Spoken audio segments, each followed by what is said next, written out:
To the point रहेंगे बिल्कुल। तो इस पूरी प्रक्रिया को एक ट्रेन जर्नी की तरह देखते हैं, जहां आगे बढ़ने के लिए ना हर नए पड़ाव पर एक अलग टिकट चाहिए होता है।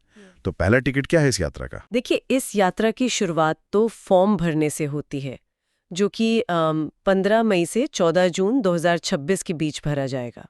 लेकिन स्रोत स्पष्ट करते हैं कि भीड़ को ना शुरू में ही छांटने की पूरी तैयारी है। अच्छा, कैसे छाट रहे हैं? पहले तो उम्र की शर्त 1 जुलाई 2026 तक उम्र 18 से 30 साल के बीच ही तय की गई है। और पढ़ाई के मामले में तो वहां भी फिल्टर है काफी। हाँ, मतलब बीएससी जैसी नॉन टेक्निकल डिग्री वालों के लिए यहाँ कोई जगह नहीं है। स्रोत के हिसाब से सिर्फ 10th के साथ आईटीआई हो या फिर इंजीनियरिंग डिप्लोमा या डिग्री वाले ही इस यात्रा का पहला टिकट ले सकते हैं। ओके, तो सिर्फ टेक्निकल बैकग्राउंड वाले ही आगे बढ़ेंगे। हाँ, पर डिग्री होने का मतलब ये नहीं कि सीधे ट्रेन में बैठ गए, है ना? क्योंकि स्रोतों में एक बहुत कठिन फिल्टर की बात की गई है। ये मेडिकल स्टैंडर्ड A1 क्या है? मुझे ये समझना है कि अगर किसी की आंखों में थोड़ा सा भी नंबर हो तो क्या वो पक्के तौर पर बाहर हो जाएगा? अरे पूरी तरह से बाहर, उसमें कोई छूट नहीं है। वीट बिल्कुल छूट नहीं है। बिल्कुल नहीं। देखिए, एक लोको पायलट को लगातार और दूर से अलग-अलग सिग्नल्स पहचानने होते हैं, और वो भी हर तरह के मौसम में। इसलिए बिना चश्मे के 6-6 विजन की सख्त शर्त रखी गई है। यहाँ तक कि इसमें एक फॉगिंग टेस्ट भी होता है। ये फॉगिंग टेस्ट कैसा होता है? इसमें होता ये है कि आंखों के आगे धुंधले लेंसेज लगाकर देखा जाता है कि उम्मीदवार की आंखें उस धुंधली स्थिति में कैसा रिएक्ट करती हैं, और लेंसेज का पावर बिल्कुल निल यानी 0 होना चाहिए। अगर इसमें थोड़ी सी भी चूक हुई तो सफर वहीं पर खत्म। ओह वाह! मतलब ये मेडिकल स्टैंडर्ड एक बहुत बड़ा पहरेदार बनकर खड़ा है। इसे पार करने के बाद ही असल परीक्षा शुरू होती होगी, जैसे CBT-1, CBT-2 और CBAT।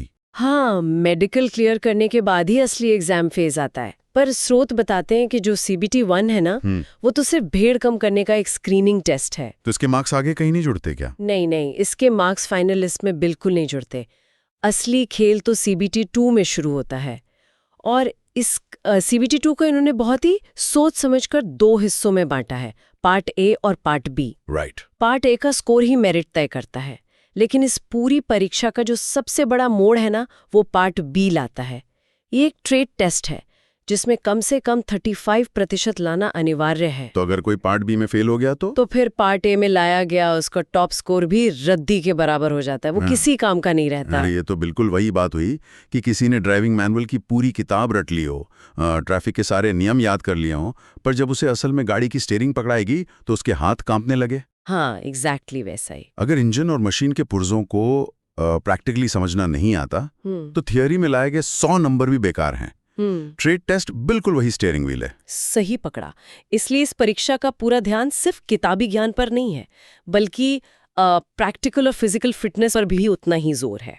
और जो इन सभी कठिन पड़ावों को पार कर लेता है, उसके लिए पे लेवल 2 के तहत शुरुआती बेसिक पे 19,900 रुपये तय की गई है। जो कि मतलब इन हैंड आते आते करीब 25,000 से 35,000 के बीच बनेगी। जी हाँ, इतनी बन जाएगी आराम से। एक बेहतरीन मौका है जरूर। बस स्रोतों को देखकर ना एक बहुत अहम बात ध्यान में आती है। उनमें एक स्पष्ट सलाह दी गई है कि फॉर्म भरने से पहले खुद का एक प्रिलिमिनरी मेडिकल चेकअप जरूर करा लें। और ये बहुत जरूरी भी है। महीनों झोंक देना, समय और मेहनत के साथ एक बहुत बड़ा जोखिम लेना नहीं है। A1 मेडिकल की सख्ती देखने के बाद इस अहम सवाल पर आगे खुद से विचार जरूर किया जाना चाहिए।